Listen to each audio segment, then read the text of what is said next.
Bonjour, c'est Fabien. Dans cette vidéo, je partage avec vous comment ajouter un utilisateur dans WordPress. Alors c'est particulièrement utile, notamment si on travaille à plusieurs sur un projet, à plusieurs sur un site internet, de pouvoir créer plusieurs comptes afin de permettre à chacun de gérer une partie du projet. Et l'avantage d'avoir plusieurs utilisateurs, c'est qu'on peut leur donner des droits différents. Donc on accède directement à son tableau administrateur de WordPress. L'objectif, c'est que la personne qui est administrateur du site puisse créer directement les comptes utilisateurs. Ensuite, on va sur compte. Tous les comptes, on a la possibilité directement d'ajouter, mais autant aller voir tous les comptes qui sont déjà créés. Donc ici, on a tous les comptes qui sont déjà créés et on peut ajouter un compte. On a également ceux qui sont administrateurs ou administratrices que l'on peut sélectionner. On peut également sélectionner un utilisateur, cocher réinitialiser le mot de passe et ensuite appliquer pour changer le mot de passe. On peut également regarder au niveau des profils. Ça permet quoi? Eh bien, ça permet à chaque utilisateur de modifier les éléments de la partie administration de WordPress.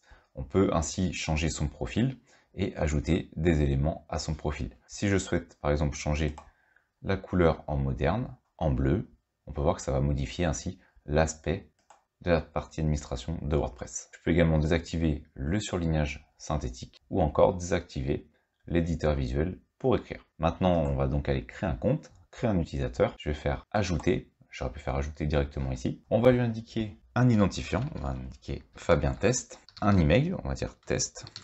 Alors vous indiquez son véritable email. Vous pouvez lui donner un prénom et un nom. À noter, les deux premiers paramètres sont nécessaires. On est donc obligé de les renseigner. Mais pour le prénom et le nom, on n'est pas obligé. Pareil pour le site internet. On peut indiquer la langue. On va indiquer français. Ensuite, on peut soit générer le mot de passe, soit le renseigner nous-mêmes. On va indiquer par exemple test. Il va nous indiquer que la valeur est trop faible. On pourra indiquer test 75 000. La valeur est toujours faible, mais je vais laisser comme ça. Puisqu'on a un mot de passe faible, il faut confirmer l'utilisation de ce mot de passe faible. On peut ensuite envoyer un email à la personne pour confirmer la création de son compte. Je ne vais pas le faire puisque j'ai mis un email qui était fictif. Et ensuite, on peut lui donner un rôle.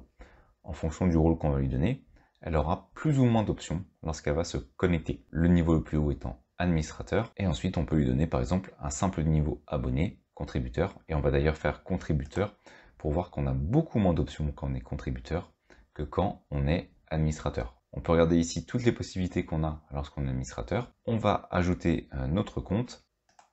Je vais faire ajouter. J'ai désormais mon compte qui est prêt.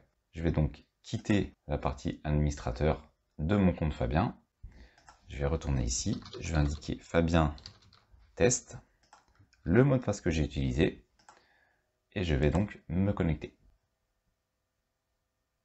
Et comme on peut le voir, je peux donc créer des articles, je peux également regarder les commentaires, gérer mon profil, mais j'ai beaucoup moins d'options. J'ai absolument pas la partie administrateur du site me permettant de faire des modifications importantes sur ce dernier. Ça peut permettre notamment de donner à certains utilisateurs un droit restreint pour éviter par exemple qu'ils endommagent le site internet par mégarde s'ils sont moins habitués à utiliser la partie administrateur et laisser cette partie administrateur à quelqu'un qui a l'habitude de gérer par exemple un outil WordPress.